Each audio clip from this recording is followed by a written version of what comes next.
Hi అండి అందరికీ welcome to my channel. ఇవాల్టి ఈ వీడియోలో సేమియా కేసరి ఎలా తయారు చేసుకోవాలో చూసేద్దాం.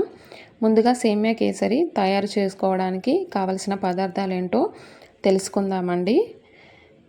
1 కప్పు సేమియా, 3/4 కప్పు పంచదార, 2 టేబుల్ స్పూన్ల నెయ్యి, జీడిపప్పు, బాదం పప్పు, కిస్మిస్, 5 నుంచి 6 యాలకులు. ముందుగా స్టవ్ వెలిగించుకొని గిన్నె పెట్టుకోవాలి. ఇప్పుడు అందులో 2 టేబుల్ స్పూన్ల నెయ్యి యాడ్ చేసుకోవాలి.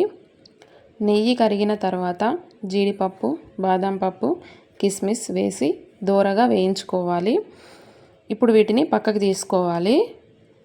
తర్వాత అదే నెయ్యిలోనికి కప్పు సేమ్యాని కూడా యాడ్ చేసుకొని మీడియం టు లో ఫ్లేమ్కి అడ్జస్ట్ చేసుకుంటూ వీడియోలో చూపించిన విధంగా గోల్డెన్ బ్రౌన్ కలర్లోనికి వచ్చేంత వరకు మంచిగా ఫ్రై చేసుకోవాలండి. తర్వాత వీటిని పక్కకు తీసుకోవాలి. ఇప్పుడు ఏ కప్పుతో అయితే సేమియా తీసుకున్నామో అదే కప్పుతో కప్పుకు 2 కప్పుల చొప్పున నీటిని వేసుకోవాలి. ఈ నీటిని బాగా మరిగించుకోవాలి. గుర్తుంచుకోండి, నీరు మరుగుతున్నప్పుడే సేమియా వేసుకోవాలి.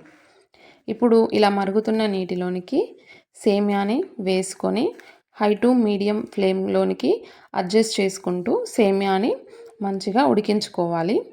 తర్వాత ఇప్పుడు కొంచెం కలర్ యాడ్ చేస్తున్నా.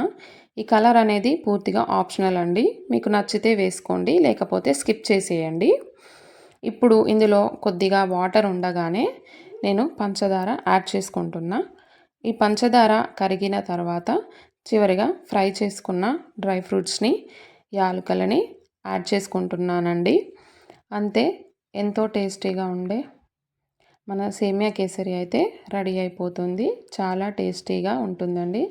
ఇంతే అండి. నా వీడియో కనుక మీకు నచ్చినట్లయితే ప్లీజ్ లైక్ చేయండి, షేర్ చేయండి, నా ఛానల్ని సబ్స్క్రైబ్ చేయండి.